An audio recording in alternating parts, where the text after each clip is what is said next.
Naitwa Balozi wa Haki. Niko mbele yenu niweze kuzungumza mambo machache.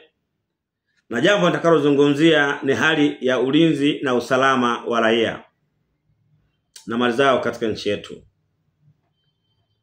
Ukisoma sheria ya utawala, administrative law, tangu mwanzo wakati serikali zinaanzishwa duniani, kazi kuu ya serikali ilikuwa ni kuhakikisha ulinzi, ni kuhakikisha usalama wa wananchi.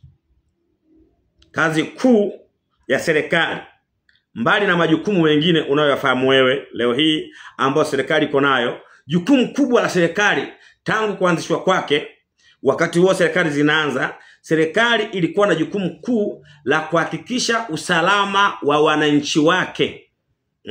Security of its citizen. Hili ndio lilikuwa lengo kuu la kuanzishwa kwa serikali duniani. Kuhakikisha wananchi wanakuwa salama. Wananchi hawavamiwi na mataifa mengine au watu wa nje, lakini wananchi wao kwa wao hawaoneani wala kudhulumiana wala kutesana. Hili ndio lengo kuu, lilikuwa lengo kuu la serikali, na kama inavyoelekezwa au kufundishwa katika sheria ya utawala. Ndugu zangu, majukumu mengine yote yalikuja baadaye. Na hivyo sasa jukumu la msingi la serikali lilikuwa ni kuhakikisha usalama wa wananchi wake. Security of its citizen. Hili ndio lengo kuu la serikali. Sasa ndugu zangu, katiba yetu pia imezungumzia kwamba lengo kuu la serikali litakuwa ni ustawi wa wananchi. Lengo kuu la serikali litakuwa ni kuhakikisha ustawi wa wananchi. The welfare, social welfare of the citizen. Sasa tumekasimisha majukumu ya kutulinda sisi raia kwenye majeshi. Tuna jeshi la wananchi, tuna jeshi la polisi, tuna jeshi la magereza kwa ajili ya urekebishaji wa tabia. Tuna idara nyeti inaitwa idara ya usalama, ambayo kazi yake ni kuhakikisha usalama wa nchi uko safi.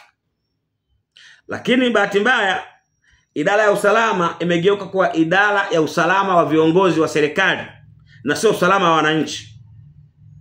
Idara ya usalama na ujasusi imekuwa ni idara ya usalama wa viongozi wa serikali na sio wananchi.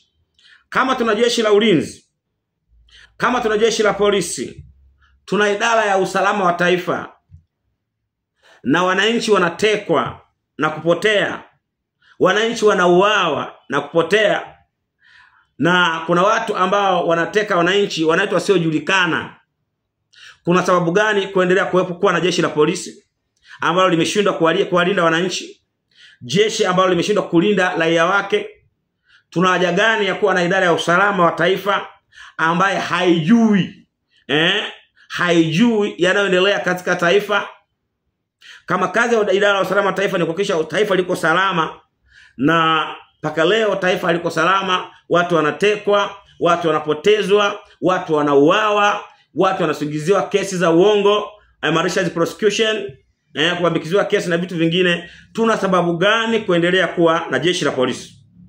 Tuna haja gani ya kuendelea kuwa na idara ya usalama wa taifa? Tuna haja gani ya kuendelea kuwa na serikali kama zimeshindwa kuhakikisha usalama wa wananchi? Kumbuka, duniani kote lengo kuu la kuanzishwa kwa serikali ilikuwa ni kuhakikisha wananchi wake wako salama. Ilikuwa kazi yake kuu ni kuwalinda wananchi dhidi ya uvamizi wa ndani na uvamizi wa nje. Sasa tuna kazi ya kutafakari. Je, bado tunahitaji kuendelea kuwa na jeshi la polisi hili tulionalo ambalo limeshindwa kuwalinda wananchi? Ulinzi wa raia na mali zao. Hawa raia wanatekwa, wanapotezwa, wanauawa na jeshi la polisi lipo. idara ya usalama wa taifa ipo. Zinafanya kazi gani? Kwa maoni yangu, jeshi la polisi tunataka kulifumua kwa sababu limeshindwa kazi yake.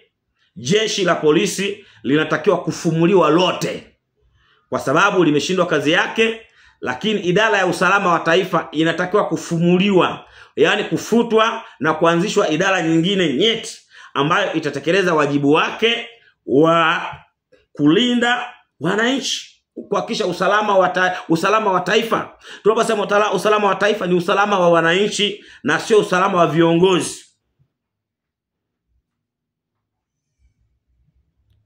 Kwa hiyo haya ni maoni yangu ambayo lazima yaheshimiwe, na maoni haya yanatolewa chini ya katiba.